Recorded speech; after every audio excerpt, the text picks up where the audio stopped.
இந்த வேலையை செய்ய மாட்டான். மக்களுக்கான செயல் அரசியல், மக்களுக்கான அரசியல் எவன் செய்ய நினைக்கிறானோ அவன்தான் இந்த வேலையை செய்ய.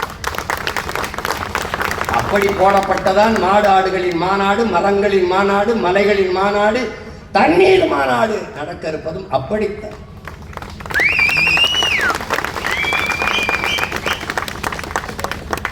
செல்வம் என்றால் என்ன? முதலில் செல்வம் என்றால் என்ன? காடு செல்வமடா, ஆடு மாடு செல்வமடா, அறிவு செல்வமடா, கடலின் வளம் செல்வம், மலை செல்வம், மணல் செல்வம். செல்வம் என்றால் அதான் செல்வம். வைத்தியக்காராணி வச்சிருக்க காந்தி படம் போட்ட அது வல்லடா செல்வம். அது தாளடா தாள். அந்த தாளை தந்தவன் இவன் தானடா, இவன் தானடா, இவன் தானடா.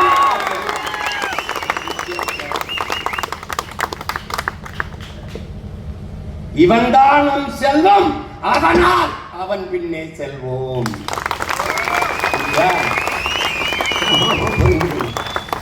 புவி வெப்பமாகுது, புவி வெப்பமாகுது. பெரிய கண்டுபிடிப்பு சயின்டிஸ்ட்.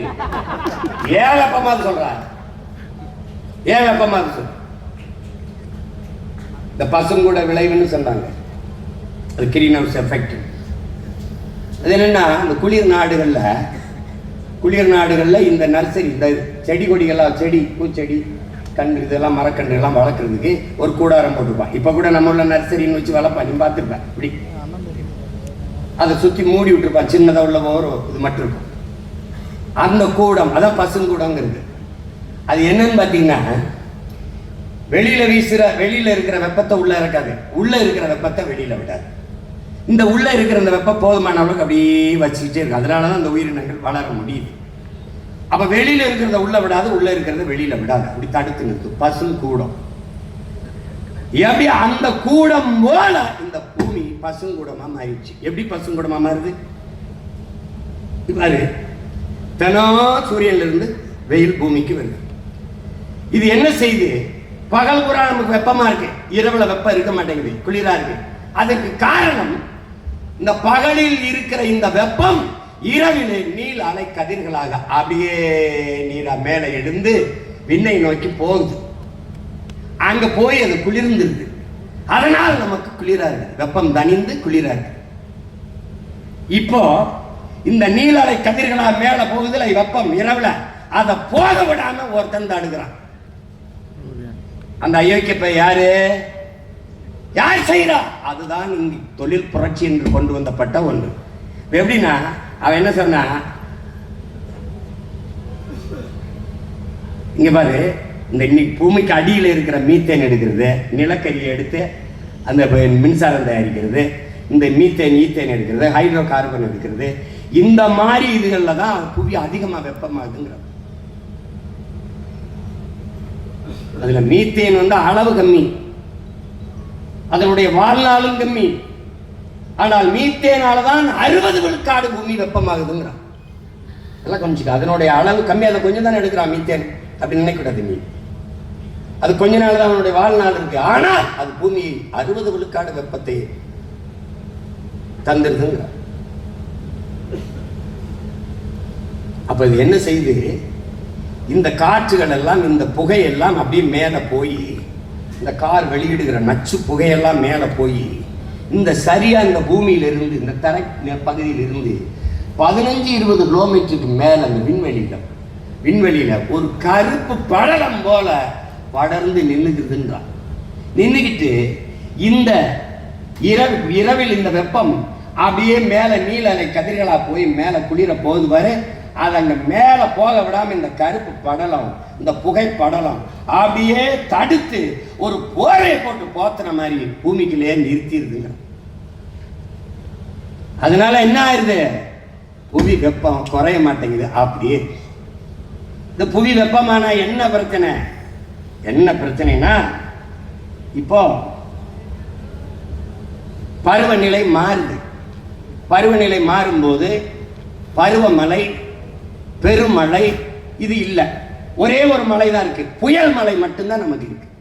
பருவமழை இப்போ அக்டோபர் நவம்பர் ஐப்பசி கார்த்திகை மழை பொழியும் அப்படின்னா அது மழைக்காலம், கார்காலம் அப்படின்னா ஒரு பருவத்துக்கு பயிரிடுவது எல்லாம் முறையாக நடக்குது. இப்ப அந்த பருவம் மாறி இப்ப சொல்லும் போது நம்ம கிராமத்துல பருவம் தப்பிடுச்சும்பா, பருவம் மாறிடுச்சும்பா. அது காரணம் இதுதான். அப்ப நம்முடைய அப்பா நம்மால் என்ன சொல்றாங்க, இனி இந்த நாட்டில் இனி இந்த மண்ணில் பருவமழையோ பெருமழையோ கிடையாது, புயல் மழை மட்டும்தான். அது எப்ப பெய்யும் எப்படி பெய்யும் தெரியாது. ஏப்ரல் மே மாதம் கோடை நினைச்சுப்பா பெரும் புயல் அடித்து கொண்டு போயிட்டு இருக்கும். ஏன்னா மாறிடுச்சு பருவம். அதற்கு காரணம் இந்த பருவநிலை மாற்றத்திற்கு காரணம் புவி வெப்பமாகும் போது நீ பார்த்தீங்கன்னா அடுப்புல இப்போ ஒரு பானையை வச்சு உலை வைக்கிறதுன்னு சொல்றோம். தண்ணியை அதை ஊற்றி கீழே நெருப்பை எரிக்கும் போது இந்த உலை பொங்குது. வெப்பம் தாங்காம சூடு தாங்காம என்ன செய்யுது, உலை பொங்கி அப்படி பொங்கி கொட்டுது. அப்படி பூமியின் வெப்பம் தாங்காம கடல் பொங்கி கொட்டும்.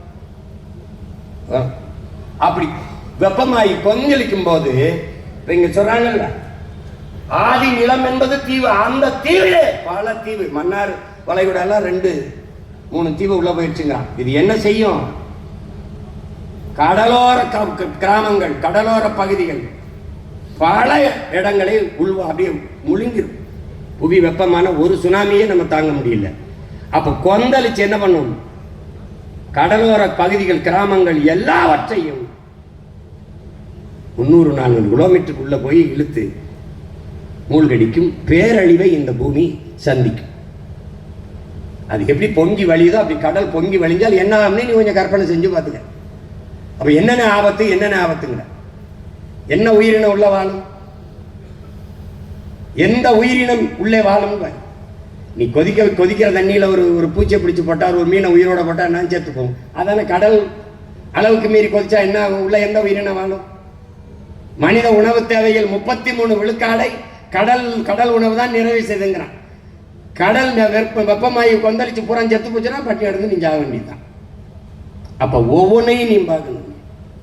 அப்ப பருவநிலை மாறும்போது புவி வெப்பமாகும்போது என்ன ஆகுது, இமயமலையெல்லாம் பனிப்பாறையை கொண்ட மலை. 15,000 இடத்தில் இருந்து பனிப்பாறைகள் உருகி ஓடியாரு வெப்பத்தில். அதனாலதான் வட இந்திய நதிகள் வற்றாமல் இருக்க காரணம் இமயமலையில் இருக்க பனிப்பாறைகள். அந்த நீரை நாம் நன்னீர் என்கிறோம். குளிர்காலத்தில் அப்படியே உறைஞ்சு இருக்குது, வெப்ப காலத்தில் உருகி அப்படி கடன்னு ஓடி வருது. அதனாலதான் கங்கை, இந்த பிரம்மபுத்திரா போன்ற நதிகள் எல்லாம் வற்றாமல் இருக்கிறது காரணம் தான். அதையும் அப்பா 2030, அதுக்கு ரொம்ப காலம் இல்லை, இப்ப 26 ஆகப்போது, 25 முடியுது. அவர் சொன்ன கணக்குப்படி இன்னும் 4 ஆண்டு இருக்கு. 2030க்குள் 85 விழுக்காடு அந்த பனிப்பாறை உருகி ஓடிடும். 85 விழுக்காடு பனிப்பாறை உருகி ஓடினால் வட இந்திய நதிகளும் வறண்டு போகும். அப்புறம் என்ன ஆகும், அது நான் சொல்ல வேண்டியதில்லை, உனக்கே தெரியும். இப்ப நீரற்ற நகரம் மாதிரி நீரற்ற நாடாக நாம் மாறுவோம்.